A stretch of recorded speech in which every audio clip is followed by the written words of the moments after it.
Өмір мен өлім. Зейнет жасына жетіп, өз тұрғыластарының бірінен соң бірі о дүниеге кетіп жатқанын көріп жүргендер үшін өлім туралы мәселе өте ушығып тұрады. Жұрттың көпшілігіне ажал, қайғы, қасірет, қатыгездік ақтап алуға келмейтін мағынасыздық. Өйткені жеке тұлға орны толмас ерекше тіршілік иесі құриды ғой.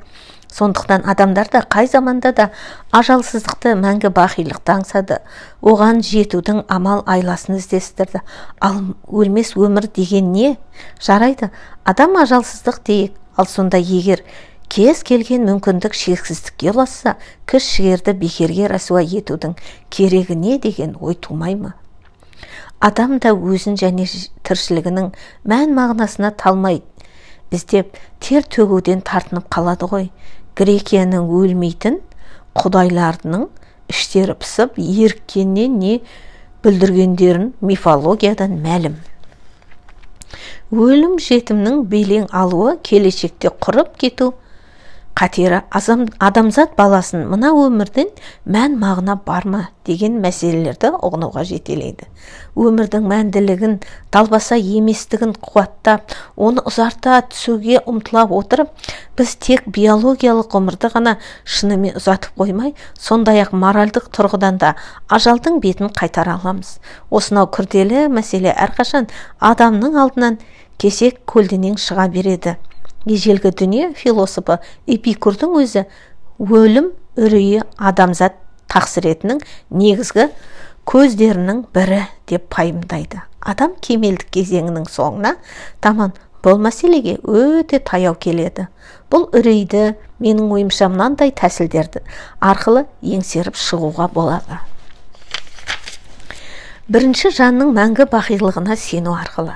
Менің дүниетанымда елеулі әсер еткен Александр мен. Біз шын мәнінде өзіміздің пәнилік болмысымыздың үзгін даму сәті ретінде ғана аламыз. Енді міне біздің жаһанды кезіп өткен жолымыз мәңгілік рухани дамуымызда жарқырай көрінуіміздің маңызды бөлшегі болып шығады. Сонымен бірге, егер адам осында көп ештеңе істемесе, басқа өлшемдегі дүниеге барғанда, ал оның мүмкіндігі қыруар болатынына ишаралайды. Ал бұл біздің дамуымызда шек жоқ, әлдебір маңызды сырды бүгіп жатады дегенді білдіреді. Мұнда адам идеясы, адамның ғаламдық ғарыштық аңсары жатыр. Мен түрлі дүниенің жалғаушысымын. Дүниелердің байланысы. Міне адам нені білуі керек. Біз екі дүниені байланыстырамыз деп жазған еді. Тіршіліктің шексіздігіне сенудің мәңгілік өмір туралы білімге айналдыру керек. Өмірдің шексіздігі мен мәңгілік мәселесіне қызығушылық танытып, сенімділік пен пайда болғанша білімді сіңіріп, бойға жия берген жөн. Жан ұйықтап түс көріп жатқанда үнемі бір дүниеден екіншісіне өтіп, ол жақтан бақи дүниеде де тіршілік жалғаса беретін, және де ол қызығы мол өмір екенін түсінуге жеткілікті ақпарат алып келеді. Көптеген эгрегорлар ұжымдық рух шоғыры өлімнің бар болуына мүдделі. Ол адамзат қауымның басқарудың қажеті шарты. Осыған орай біздің міндетіміз бұл мәселелерге тереңірек үңіліп, өз мәнімізді ашып көрсетуге кедергі келтіретіндегі ең үлкен үрей, қомпиған қорқыныштан арылуға саяды.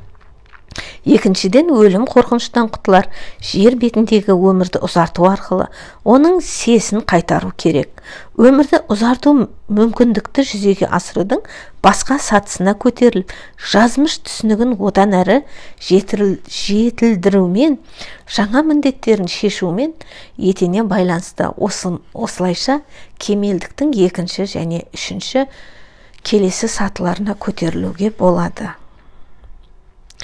Алдымызға ажалдың зілмауыр үрейін ада, тұтастай өз мүмкіндігін таңдауға, жасампаздық жігерге толы өшпес өмір, шетімен шегі, ақыр соңы жоқ тіршілік жөніндегі мәселені мақсат етіп қоюымыз қажет.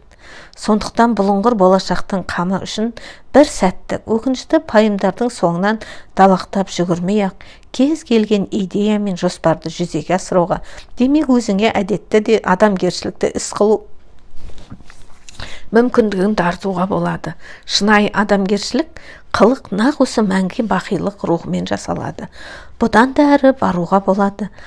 Бәрі адамның сана сезіміне байланысты. Қазір мәңгілік өмірге жол ашық. Көңілі қалағандар осы жолмен жүре алады. Мәңгілік өмірдің тап осында жұмыр жердің бетінде екенін түсінген адамдар қатары көбейіп, соларға қосыла аласыз. Көріп тұрғанымыздай, өлім қорқынышынан арылудың жолы алуан. Солардың бірін таңдаңыз. Саналық сүйіспеншілікті тудырып, жақсылықты, бақытты жасау мен өмірдің өзіне ризашылық дегеніміздің өзі ажалсыздыққа, мәңгі бақилыққа барар жолымыз. Өмірдің мән мағынасын осылай түсіну басқаша психикалық жан күйді және жасаңдау психологиялық жас шамасын айқындайды. Өмірдің мәнін ұғынғаннан кейін бірталай мәселенің шешімі де басқашалау көрінеді. Тұлғалық қасиетті қарқынды дамытып, хронологиялық жас шамаңа қарамастан өзіңді жетілдіре түсуге, мүмкіндігіңді жүзеге асыруға ұмтылу қажеттігін ұғасың. Осылайша екінші, үшінші және одан арғы кемелдікке іске асып кәдеге жарайтын өмір сүрудің жаңаша сипаттары қалыптасады. Мен өз ұрпағыңа шынайы көмек керек болса, міне өз ұрпағыңа шынайы көмек керек болса,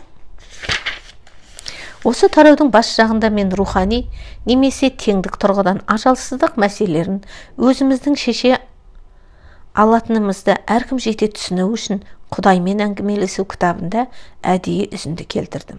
Рухани жолдың да ұғыну қажет бір ерекшелігі бар. Ой сананың белгілі бір сатысында адам өмірінен қорықпайды. Бұл басқа да бұдан да жаймашуақ кеңістікте көшу екенін түсінеді. Ал енді рухани жағынан жер бетінде көп нәрсеге жететін және пейіш иерархиясына лайықты орын алатын, былайша айтқанда өзінің күнәдан пәк екенін сезеді. Міне енді осынау жай ахуал оны басқа о дүниеге баурай тартып, пәнилік бітпейтін проблемаларға байланысты бұл тілек күшейе түседі. Осылай көп адам өмірден өрелі рухани жай ахуал толқынына тербеліп кете барады.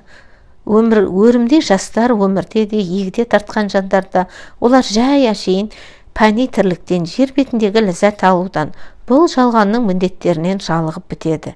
Әрине, әрбір жан иесі бұл мәселені дербес өзінше шешуге қақылы ғой. Дегенмен ой сананың орамында осы мәселенің мән маңызын үстірт емес тереңірек түсінуге тиіс. Менің ойымша бұл дүниедегі жер бетіндегі өз міндеттердің мейлінше жеткілікті мөлшерде шешкен кезде бақиға аттануға болады. Бұл неден міндеттер еді?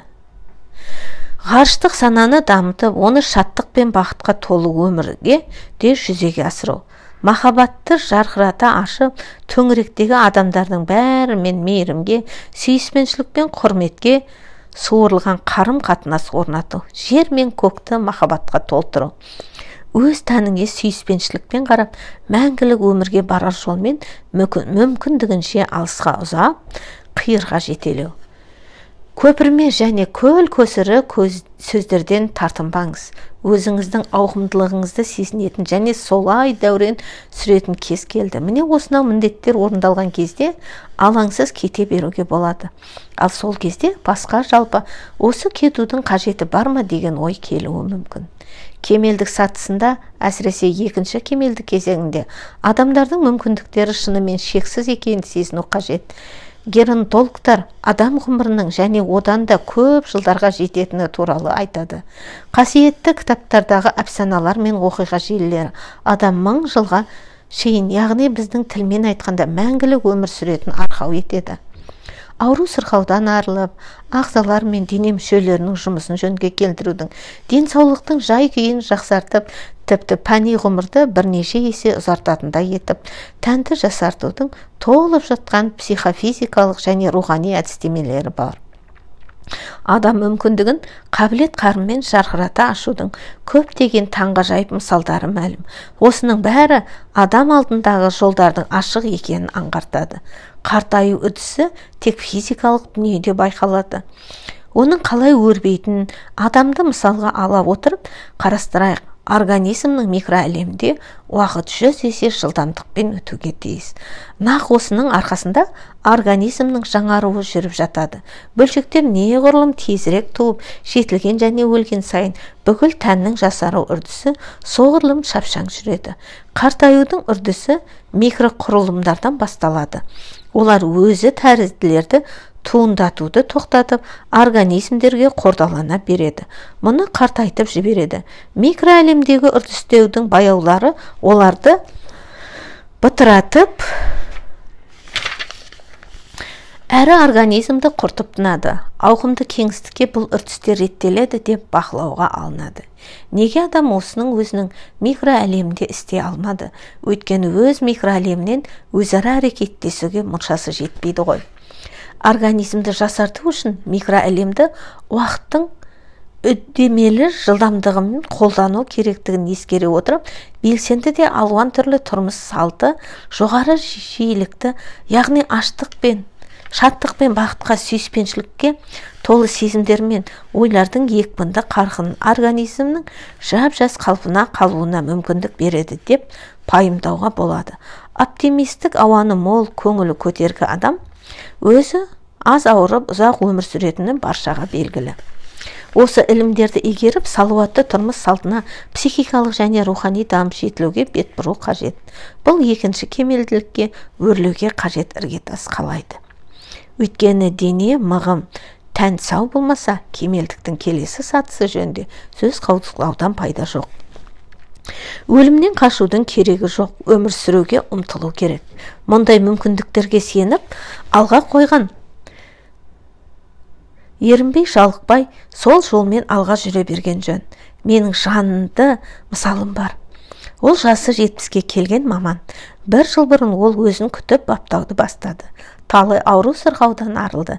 Қазір жасару амалымен айналысып жүр. Жас шамасына қарамастан, әр адамның тұла бойында шынында шексіз резервтер тұнып тұратын тәжірибе көрсетіп отыр. Шаталованың өмірі де дәл осыны дәлелдейтін мысал болады. Зейнеткерлік жас дегеніміз денсаулығыңыз жөнінде байыппен ой толғауға мәжбүр ететін жас шамасы.